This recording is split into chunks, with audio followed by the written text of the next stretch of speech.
અત્યારે ફોર વ્હીલમાં આમ તો સામાન્ય રીતે પાણીના શીશો એટલે કે પાણીની બોટલ હોય બિસ્લરી પર. પ્રાચીન સમયમાં જો જે બળદ ગાડું હતું તેમાં કોઈ આવી વ્યવસ્થા નહોતી અલગ બોટલ, તો તેના માટે જો અહીં વ્યવસ્થા ખાસ કરેલ છે પાણીની. જો ઠંડુ રહે, નજીકથી દેખાડું, આ પાણી ઢોરાય પણ નહીં, કેટલું ગતિમાં હાલે પણ ખૂબ નાની જગ્યા હોય છે. જુઓ તો પાણી ભરાઈ ગયેલું રહે, અહીં જગ્યા પણ ન રોકે, નીચે રહી અને પાણીનું વાતાવરણ સમતુલ રહી, એટલે કે ગરમ બહુ ન થાય તડકો હોય તો પણ, એટલે નીચે છાંયો મળી રહે અને ઢોરાય પણ નહીં પાણી. ગમે એટલે ગાડી ગતિમાં હાલતી હોય તો જો હલે નહીં, એટલે પાણી આમાં ઢોરાય નહીં. એવી રીતે અત્યારે જે બિસ્લરી શીશો વાપરીએ ગાડીમાં ફોર વ્હીલમાં, તો અહીં એ વ્યવસ્થા હતી પાણી રાખવા માટે. બળદગાડામાં આ રીતે આ પાણીનું સ્પેશિયલ જે પાત્ર કહેવાય છે એ રાખવામાં આવતું.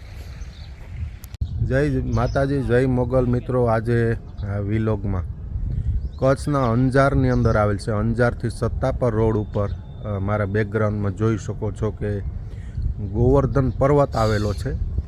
આ સરસ મજાનું જે કચ્છી આપણે કહેવાય કે એક માહોલ, કચ્છી મોડ્યુલ, કચ્છી કુટીરું, અને આપ જોઈ શકો છો બેકગ્રાઉન્ડમાં કે અલગ ગામડાનું મોડ્યુલ પણ છે અહીં. તો જે પ્રાચીન અનેક એન્ટિક વસ્તુના હું આજે મિત્રો આ વ્લોગની અંદર દર્શન કરાવી.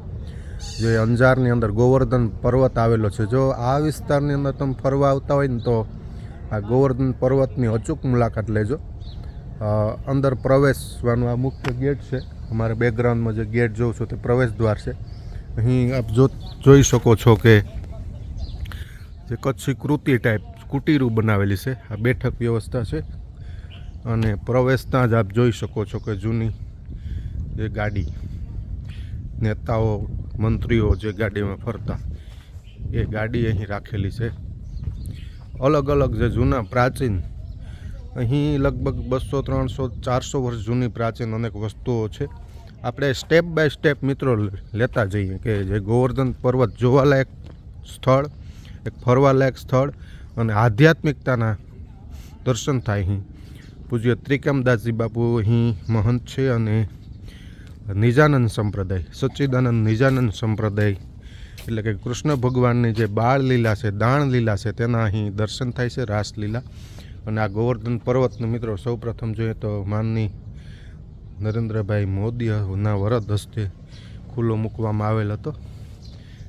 મોદી સાહેબ પણ અહીં મુલાકાત લઈ ચૂકેલ છે. આ એમનો જે શરૂઆતમાં સ્ક્રીન ઉપર જોઉં છો તે તેમના હસ્તે ખુલ્લું મૂકવામાં આવેલ હતું તે. અને હવે આપણે આ ગોવર્ધન પર્વત ઉપર જઈએ. પ્રથમ જે પટાંગણ છે ગોવર્ધન પર્વતનું મિત્રો, આ મુખ્ય પટાંગણ છે. અહીં અષ્ટસખીઓ છે, અનેક નિજાનંદ સંપ્રદાયની અંદર અનેક સંતો થયા તેમની મૂર્તિઓ મૂકેલી છે. ત્યાં જશું આપણે, ત્યાં વિસ્તારપૂર્વક વાત કરશું. પણ તે પહેલાં આપણે ગોવર્ધન પર્વતના મિત્રો દર્શન કરીએ. અને આ જોઈ શકો સચ્ચિદાનંદ, જય સચ્ચિદાનંદ, એમને જે શાખા છે કૃષ્ણ ભગવાનની લીલા સ્વરૂપે, એમનું મુખ્ય પુસ્તક પણ છે. આપણે આ જઈએ ઉપર. આ મિત્રો વૃક્ષોની વાત કરવામાં આવે તો એક સમયે આ અંજાર વિસ્તારને અહીં કોઈ પણ વૃક્ષો થશે નહીં એમ પર્યાવરણ ખાતાએ કીધેલું. છતાં આપ જોઈ શકો છો કે મારા ખ્યાલથી 15,000 થી 17,000 વૃક્ષો વાવી અને સરસ મજાનો આપ જોઈ શકો છો એક પર્વત ટાઈપ બનાવેલું છે. ઉપર મંદિર પણ છે રાધે કૃષ્ણનું, ત્યાં પણ આપણે જશું. જુઓ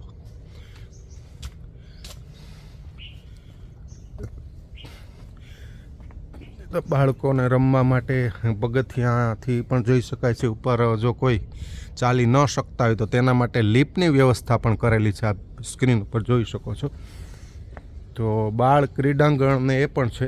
પણ હરતા ફરતા પર્વત ઉપર ચારે બાજુ તમે જોઈ શકો અનેક લોકો જે પર્વત છે તેમની પરિક્રમા કરતા હોય છે ગોવર્ધન પર્વતની.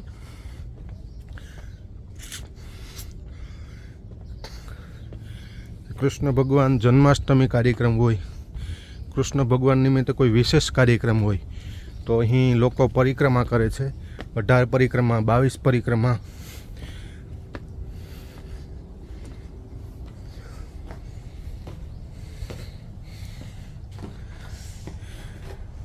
રાધે રાધે મેન આ સૂત્ર છે.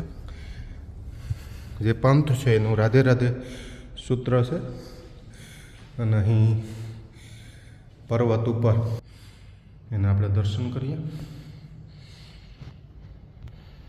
અને ઘુમ્મટ આકારે છે આખું મંદિર અને કૃષ્ણ ભગવાનની એમાં જો લીલા છે રાસલીલાના દર્શન થાય છે આપ સ્ક્રીન ઉપર જોઈ શકો.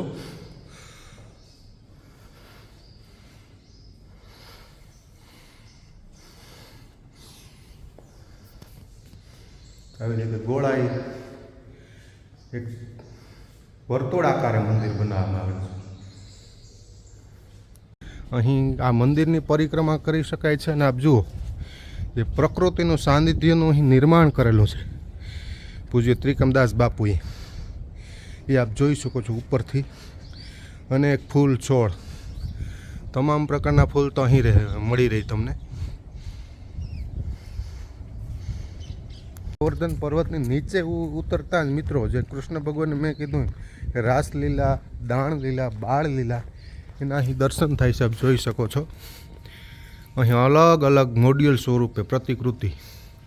આ એક રાસનું મોડ્યુલ છે. તો એમની આગળ અહીં ગોવર્ધન પર્વત ઉપાડીને જતા કૃષ્ણ ભગવાન જે એનું આખો પ્રસંગ છે તે કંડારેલો છે. તો અહીં મેન આપણે જોઈએ અલગ અલગ કૃષ્ણ ભગવાન જે લીલાઓ છે એને પરમધામનું એક વર્ણન અહીં કરેલું છે. પરમધામની અંદર જે હોય છે તેનું એક આ કાલ્પનિક વર્ણન છે. અહીં અલગ અલગ મૂર્તિઓ, અલગ પગથિયા, કૃષ્ણ ભગવાનની અલગ અલગ લીલાઓ આપ જોઈ શકો છો. ખૂબ મોટું છે આ.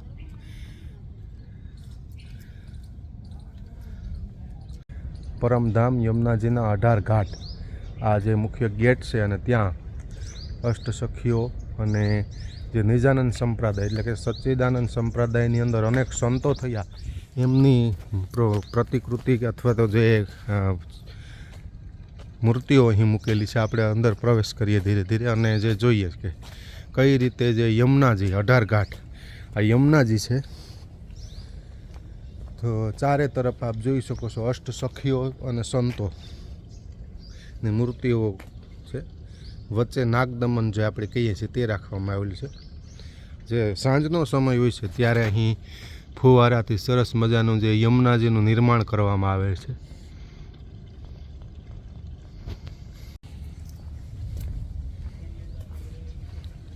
અહીં જે મહારાજ શ્રી રાધિકા દાસજી બાપુ એમ અલગ અલગ આપણે એક એક જે મહાપુરુષો છે તેમના દર્શન કરીએ. મહારાજ શ્રી પુરુષોત્તમ દાસજી ચીર ઘાટ કહેવાય છે, અલગ અલગ ઘાટ છે અને દાણ ઘાટ કહેવાય. તો કૃષ્ણદાસજી બાપુ છે અહીં.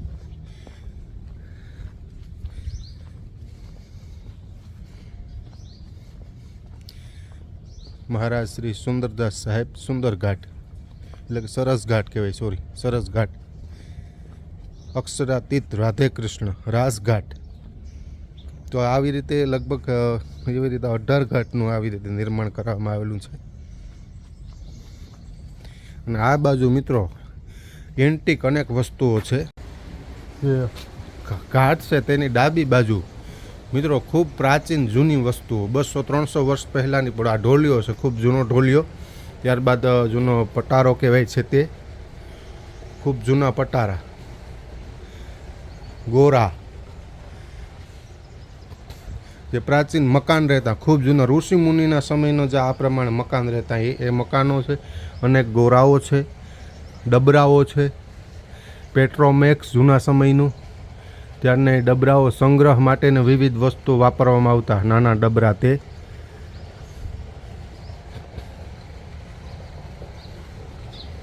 ખૂબ જૂની જે ત્રિકમદાસજી બાપુ છે તેમનો આ એક શોખ છે કે કોઈ પણ જૂની વસ્તુ હોય તો તેના માટે ગમે એટલું દૂર હોય તો સરળતાથી લઈ આવવાનું.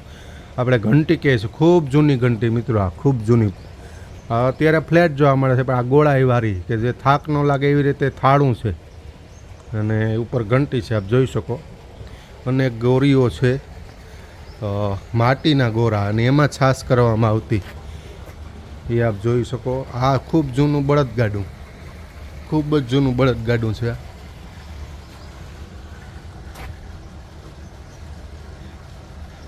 જાન જતી હેલ જતી તેના માટે જે બળદગાડું વપરાતું ને એ છે. કોઈ ખાસ પ્રસંગોમાં હેલ કહેતા આપણે, આ પ્રસંગોમાં બળદગાડું વપરાતું મારા ખ્યાલથી. આ એ બળદગાડું છે. અહીં 2 બળદગાડા છે પ્રાચીન સમયના. શુભ પ્રસંગોમાં આમાં બેસતા લોકો એ આ બળદગાડું. જે 18 ઘાટ છે તેમાં આગળ વધીએ આપણે. ઘાટોના હું અલગ દર્શન કરાવું તમને. વિશાખા સખી પદમ ઘાટ, કૃષ્ણ રાધાજીનું બાળ સ્વરૂપ કહે છે તે આપણે જન્મભૂમિ રાવલ ગામ કહેવાય છે. આપ જોઈ શકો સ્ક્રીન ઉપર રાધાજી એ મધ્યમાં એનું ઘાટમાં જગ્યા પસંદ કરવામાં આવેલી છે.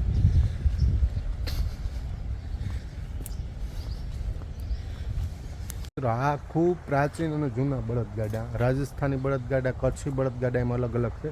આ બંને મોટા છે, ખૂબ મોટા ગાડા કહેવાય છે. આ થોડું નાનું છે. અલગ હેલ માટે વપરાતા કોઈ શુભ પ્રસંગો હોય જન્માષ્ટમી હોય ત્યારે આ બળદગાડા વપરાતા. ખૂબ જૂના પ્રાચીન સમયના. ગોવર્ધન પર્વત છે ત્યાં જે 18 ઘાટ કહેવાય છે ત્યાં રાખવામાં આવેલા છે. જોઈ શકો.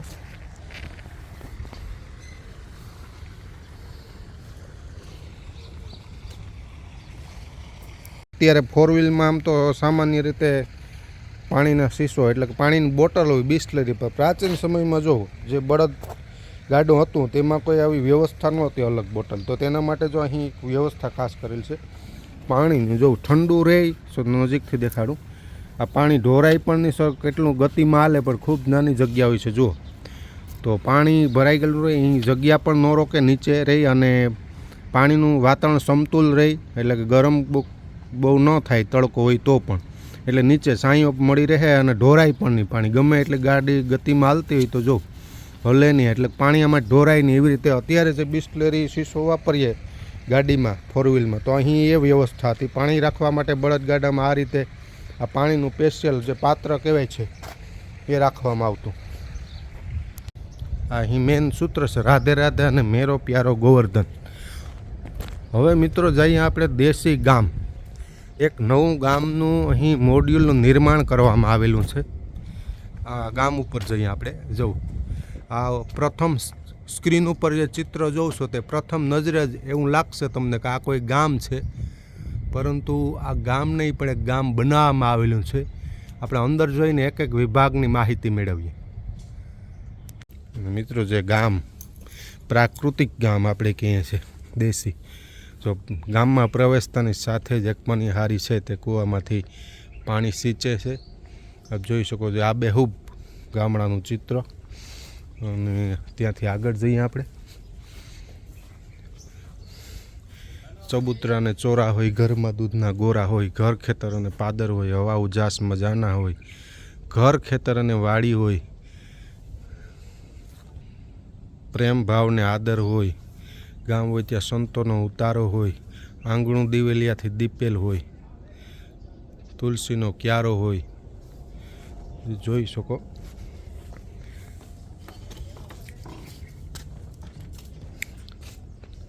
ગામમાં જે ખેડૂત બળદગાડું લઈને જતો હોય એનું આબેહૂબ ચિત્ર, આબેહૂબ એક મોડ્યુલ અહીં બનાવેલું છે.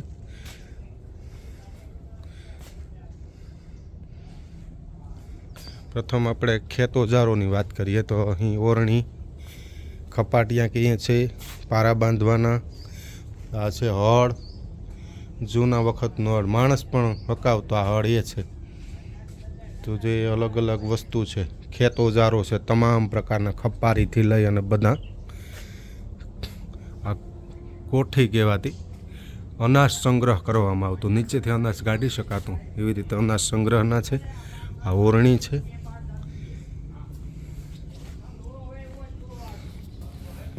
આ પટારો, ખૂબ જૂનો પટારો.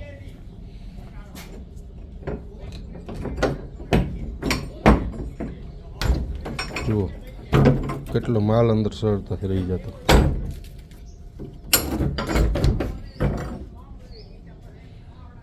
ઈંડોળો જૂનો. આ ઢોલિયો ખૂબ ઊંચાઈ વાળો. ત્યાં તો ઢોલિયા નીચા આવે પણ ફૂલ હાઇટ વાળો ઢોલિયો. ગામડાનો આબેહૂબ એક મોડ્યુલ.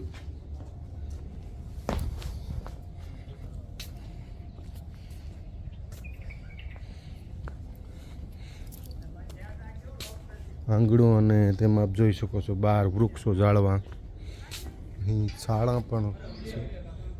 એ બાજુ શાળા સ્થાપતી એ બહુ તમામ ગામડાની વસ્તુ આપણે કહીએ ને કે આવરી લીધી. હવે ગામડાનું મુખ્ય જે ચિત્ર ઘર કેવું હોય ગામડાનું અહીં દર્શાવેલું છે.